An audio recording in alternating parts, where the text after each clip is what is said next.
The Tom Woods Show, episode 1592. Prepare to set fire to the index card of allowable opinion. Your daily dose of liberty education starts here. The Tom Woods Show.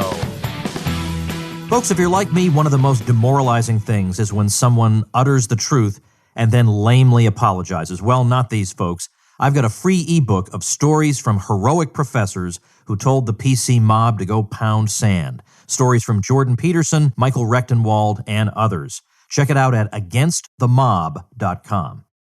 Hey everybody, Tom Woods here. We are starting another one of these theme weeks on the Tom Woods Show, and this week it's Walter Block Week. Now, many of you know Walter already. He may well be the most prolific libertarian alive. In fact, I'm not sure there's anybody who's even in the running for that distinction, given the sheer amount of articles Walter has written, and I don't just mean peer-reviewed articles. If I were talking just about peer-reviewed articles, it would be over 600, which, as you know, is absolutely unheard of, not to mention 30-plus books and many, many other things Walter has done. And this week, we're going to have an opportunity to dig into some of Walter's work, and in particular, I want to focus less on economics than on his, let's say, digging deep into libertarian theory, to handle some of the more difficult questions and frankly, some oddball questions, just because they're fun to unpack and see how we apply libertarian thinking to a particular case. Now, in some cases, what I may do is look at, let's say, a fringe case where, and not even a fringe case, let's say, for example, tomorrow, for instance, I want to talk about the middleman. We're going to talk about a bunch of people in the rogues gallery of American society, people we're not supposed to like. One of them's the middleman, because we're taught that the middleman doesn't add any value. Well, that's an area where we can learn some economics as we exonerate the middleman. So we'll be doing some of that too. So it's going to be a great week. And what you're going to learn about Walter is not only that is he a good-hearted guy, you can tell, you just know it listening to him, what a good heart he has and how productive he is, but you'll also learn that he explains things extremely well.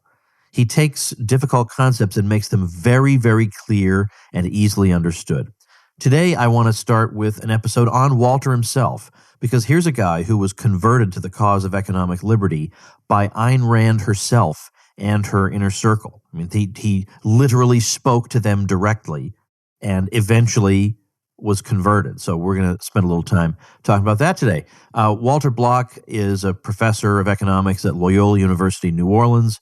And as I've told you, he's got all these other unbelievable credentials and also a senior fellow at the Mises Institute. Walter, welcome back. Thanks, Tom. It's always good to be with you. Thanks for having me again. Well, this is going to be the best week ever. Walter Block Week on the Tom Woods Show. It's like the best idea anyone could ever have. And I want to kick it off with an episode about you, Walter Block. And then we're going to dive right in the next couple of episodes into your books, Defending the Undefendable and Defending the Undefendable 2. So we'll get to those in the middle of the week. But here's our first episode now. And I want to, because there's a story you tell in your life later on about going to a talk, I guess, that Ayn Rand gave, and then you hung around and talked to them and all that. I want to get a little bit more detail in that story a little bit later. But first, I want your background. I know you went to high school, apparently, with Bernie Sanders, but tell me about, I don't know anything about your upbringing. I know you were by default a lefty as you got older, but what can you tell us about the making of Walter Block? Well, I was born to Abraham and Ruth Block. My father was a CPA accountant. My mother was a legal stenographer, legal secretary. I have a sister, Eleanor, who is 4 years younger than me and who is a professor of sociology, retired now. I was born in Brooklyn, and my first house was near the Hasidic area, Eastern Parkway, and then we moved to Flatbush and when I was about 7 or 8, and I went to elementary school there, and I went to James Madison High School there, and then Brooklyn College. And in high school, I was a buddy of Bernie Sanders. We were both on the track team together. We both ran the same distances. We both lived similarly away from Madison High School, so we'd go to school and walk to and from school together sometime. We never really discussed politics much. It was more girls and sports at that time. Although he was into it, I didn't even realize until later he was really into the politics. But I was sort of a lefty through osmosis because I don't know, my family is Jewish, and in my family, some of the, sort of like Murray Rothbard, half the people, not half, but maybe 1/3 of them were card carrying commies, and the others were fellow travelers of communism. I mean, Jewish and non-communist is almost like a contradiction. So I wasn't really into it that much, but I sort of became a vague lefty, and all through high school. And in my first year, in maybe my first 2 years of Brooklyn College, I majored in philosophy, but not political philosophy. I was more interested in, I don't know, other minds and God and things, more basic philosophy things, not political philosophy. And then Ayn Rand came to Brooklyn College to speak, and I think I was a junior or a senior at Brooklyn College, and still sort of a lefty. And I came. And what were you studying at that point? I was a philosophy major. John Hospers was one of my teachers, but he wasn't. He didn't really promote libertarianism. He was doing more basic philosophy. I don't know, Gilbert Ryle and Wittgenstein and Kant and stuff like that. So he didn't really promote liberty, and I didn't even know he was a libertarian. I didn't know what libertarianism was. All I knew that Ayn Rand favored free enterprise, and free enterprise was evil because, free enterprise meant starving babies and poverty and rich capitalist pigs and all the rest. And it was a big, big group, and maybe 2,000 kids in the audience. And I booed and hissed her because, she favored free enterprise, and everyone knows free enterprise is evil. And then at the end of the thing, they said the Ayn Rand study group or whatever it was that had invited her was having a lunch in her honor, and anyone could come, even if you disagreed. Well, I didn't get enough booing and hissing in there, so I went and I came to the lunch. And Ayn Rand was sitting at the head of the table, and Brandon was on one side and Peikoff on the other, and Alan Greenspan, the senior collective, was sitting near her. It was a long table, maybe 50 people on a side, and I was relegated to the foot of the table. That was the only place where there was room. And I turned to my neighbor and I said, this capitalism is evil, socialism is the way to go. He said, well, I don't really know all that much about it, but the people who do are at the other end of the table. And I was a chutzpahnik in those days, still am, vestiges of it anyway. And I went and I stuck my head in between Ayn's and Nathan's. And I was maybe, 20 years old, and Brandon maybe 35 and Rand 50. And I said, there's somebody here who wants to debate someone on socialism and capitalism. And they said, who? And I said, me. And Brandon was very, very nice and gentle with me. He's a really nice guy. And he said, look, there's no room for you at this end of the table, but I'll come to the other end of the table and I'll talk to you under two conditions. One, you promise not to let the conversation lapse after one session, but we continue this until we settle it. And two, you read two books that I'll recommend. Well, the two books were Atlas Shrugged and Economics in One Lesson by Henry Hazlitt. And we had our discussion, and I came to his house and Ayn's house in the Empire State Building for 3 or 4 times. I read those books, and by gum and by golly, I was not a libertarian, nor was I an objectivist, because the only part of the Randian objectivist movement that I liked was economics. The rest of it, epistemology, metaphysics, aesthetics, and all sorts of other stuff, it didn't really grab me. And they invited me to come to the NBI sessions, which were held in the basement of the Empire State Building. And I came, and I sort of was a little schizophrenic. I had an approach avoidance reaction to that. On the one hand, I really liked the economics of it, and these were the only people I knew that were free market, so I really loved it. On the other hand, it was very cultish.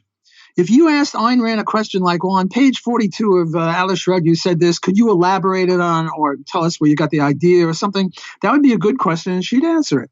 But if you said on page 42 you said this, but on page 923 you said that, and I see a contradiction, you know what she would do? She would say, get out. And she was serious. She wasn't joking. She'd kick you out, and she'd kick you off of her mailing list and say you're a hooligan or something like that. So I would leave in disgust, and then I'd come back in 6 months, because I didn't know anyone else who favored free enterprise, and they were the only people. So I'd come back, and then I'd be disgusted. And meanwhile, I had enough of Henry Hazlitt's Economics in One Lesson in me that I wasn't sure. I knew that I wanted to promote liberty. And I wasn't sure whether the best vehicle for that was philosophy or economics. So I all right. Well, let's stop right here. I want to back up a little bit. Okay. Did these conversations actually begin the night or the day of that lunch? Did they start talking to you over the lunch? Not they, just Brandon. Brandon came to the other end of the table. Ayn Rand and Peikoff and Greenspan stayed where they were. So it was just me and Brandon. And how long did that go on, roughly? Well, the whole lunch hour. Okay. And so did you walk away from that lunch thinking, they'll never convince me? Or did you walk away thinking, well, I mean, it's tougher to argue with them than I thought it would be? Oh, no, I was pretty pushy. They'll never convince me. This is all BS, free enterprise is horrible. And, we have to go socialism, and socialism is more gentle and more egalitarian. The usual. He didn't convert me that first time. Now, had you come to those kind of conventional views just through osmosis? I mean, not because you were subscribing to the socialist worker or whatever. Correct. Just osmosis. Everyone was a socialist, and I never really thought about it that much. As I said, I was interested in girls and sports. And, I don't know, I was interested in chess also, but just peripherally. My main interest then was not politics, but everyone was sort of a socialist. I mean, if you weren't a socialist, the issue never came up because I never heard of non-socialists except for Ayn Rand. Was it the books more or the conversations that changed your mind? Both. Atlas Shrugged. Atlas Shrugged, what is it, 1,200 pages? I read that thing in one weekend. I couldn't put it down. It was magnificent. I've read it every 10 years since then, and I got more out of it every 10 years afterward. I love that book. And so if you ask me, which was it more, the book or the conversation? And Hazlitt's Economics in One Lesson? My God, that is magnificent.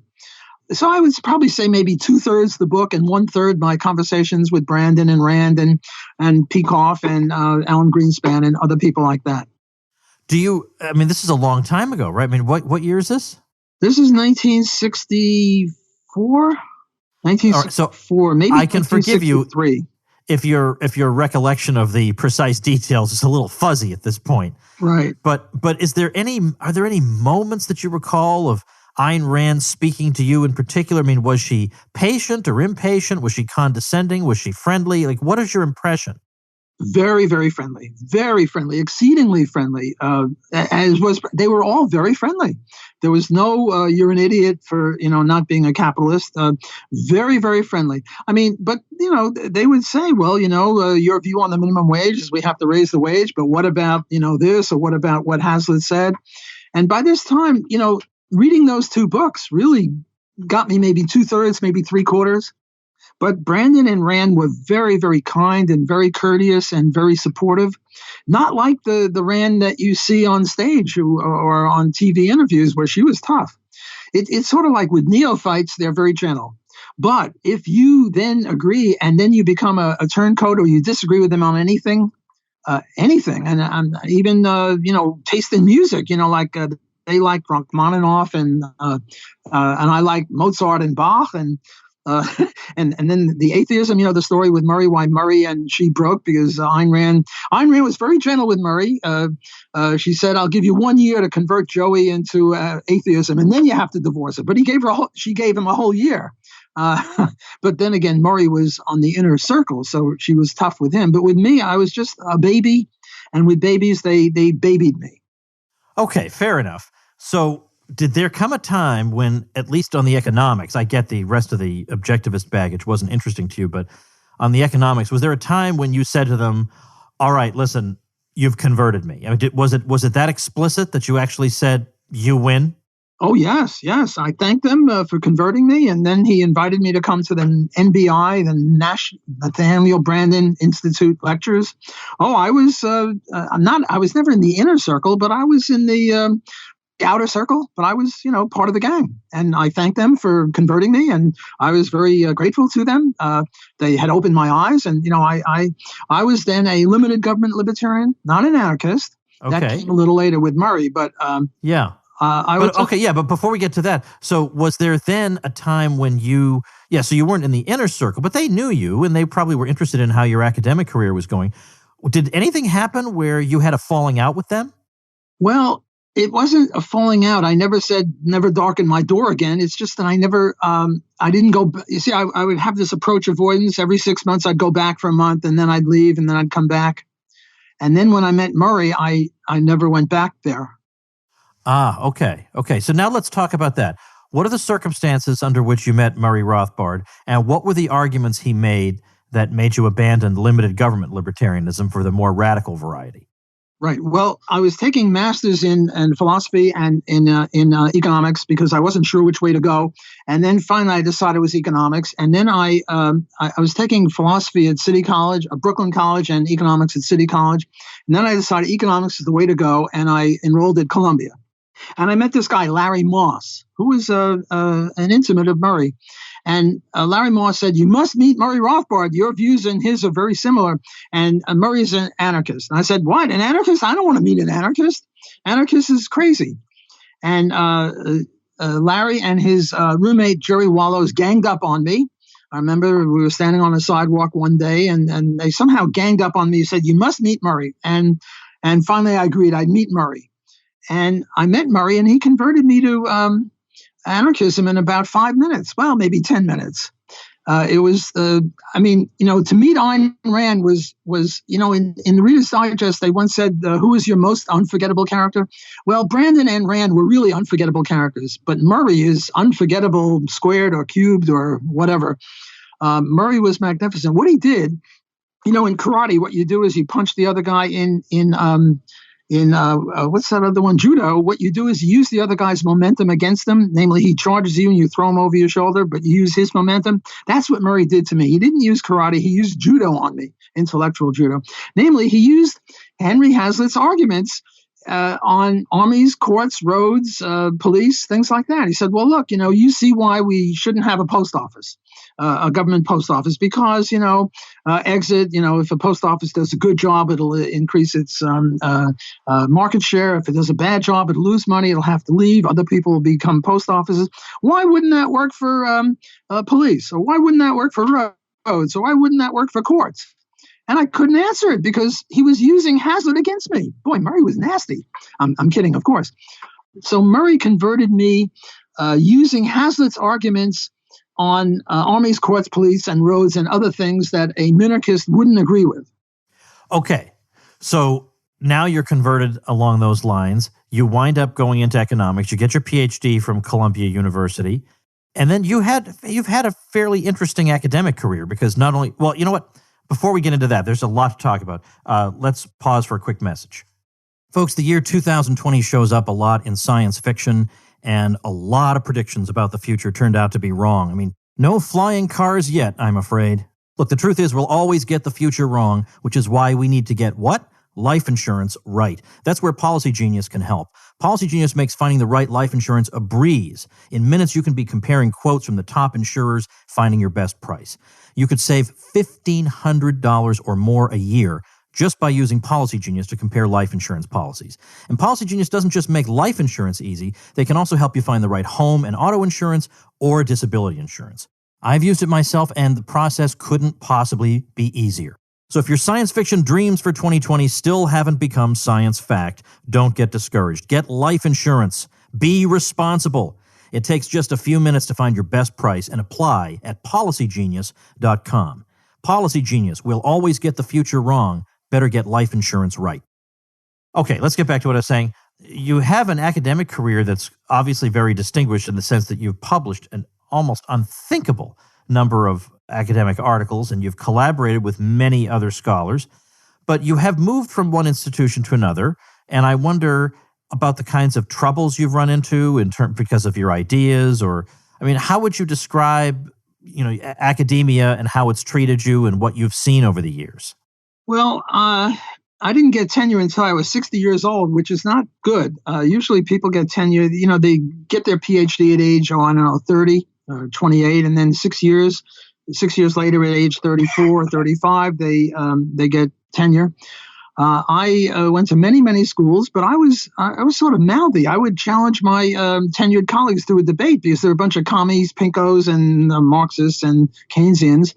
And you'll never imagine this, Tom, but they didn't really like me kicking their butt, and I didn't get tenure.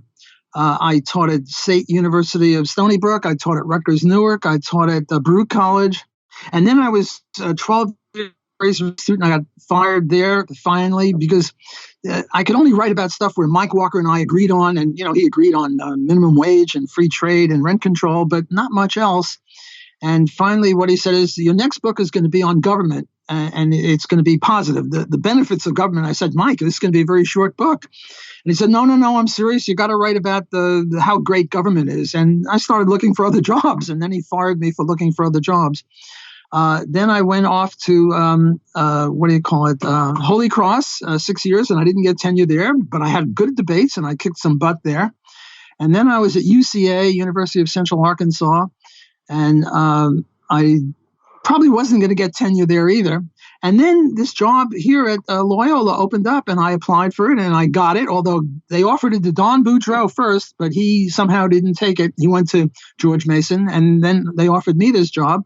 And I was then 61 years old or 60 years old. This was in 2001. And I came in with tenure. I tell you, if I didn't have tenure here, I'd have been fired 1 month later. They would have realized, my God, what did we allow in here? A guy favors free enterprise? This is intolerable. Well, I'm exaggerating because Bill Barnett, my colleague and friend and many times co-author, helped me get that job. And he was pretty mouthy also. So I got that job here. So I've had a rocky career. I have about 600 referee journal articles and almost 30 books, and I don't know how many op-eds, maybe 10,000. I'm not sure. I don't count them. So in a sense, I've been very productive. But in terms of success, well, now I'm successful. I have an endowed chair. I make almost $200,000 a year, and I have a very light teaching load. So, and this is for the last 20 years. And another part of my success is I must have maybe a dozen former students of mine who are now professors of economics and promoting liberty. So, in some sense, it's a success, but in some sense, it's a dismal failure. To get tenure when you're 60 years old is not exactly a successful career. Well, to me, the output is what characterized the successful career, but I understand what you're saying. As you look back on it now, is there anything you feel like you could or should have done differently in your academic career? And then the second part of this question is there any advice based on your own experience you would give to up-and-coming scholars? Yes, I have a former student of mine who just got his PhD, and he's now at a very prestigious university. And he said, I don't really want to talk to you because I don't agree with you fully. And I said, okay, fine. We won't talk for 6 years. You get tenure, and then I'll rope you back into the one true faith. What I should have done is keep my big mouth shut. I shouldn't have published anything that was controversial. I should have published, some econometric thing about the elasticity of bananas or something, and shut up and got tenure. Then I would have had a much better career. But no, I was too mouthy. I was too pushy. I'm still pretty pushy. And my mistake, if I wanted to have a better career and get tenure when I was 34 instead of 60, would have been, to be nice and amiable and not be divisive. So my advice to young people, Murray used to say the best time to become an Austrian is right before you get your PhD, because if you get it too soon, then you start arguing with your professors and you don't get your PhD. I would just add one more and say the best time to get converted to Austro-libertarianism, or if you're converted before, to keep your big trap shut, is right 1 week after you get tenure. Okay. Yeah, I think that's probably pretty sound. Now, let me ask you to try to look at all the work you've done, and you just described it and tried to quantify it, and it's just overwhelming. But if you had to survey this vast avalanche of work you've done and narrow it down and say, I think the 2 or 3 most important things I've done, most important contributions or insights, or even just popularizing an argument that wasn't well known, even if it's not original to you, what do you think they would be? What are you happiest with? Well, it's interesting. When I got here, I had 200 articles. I now have 600. So I've done 400 in the last 20 years. And I look back at what I did before I got here, and virtually all of it was in law reviews and libertarian journals. Very little in economics, a little bit in economics. My PhD is in economics, and I teach economics, but my heart is more with libertarian theory. So I don't think I've really made any contributions to economics. A little bit here, a little bit there, criticizing this guy, criticizing that guy. Maybe I did something with diminishing marginal productivity. Very little in economics, but in philosophy or libertarianism or law, There's where I think I've made more of a contribution. I think my biggest contribution is voluntary slavery, abortion, and maybe privatization.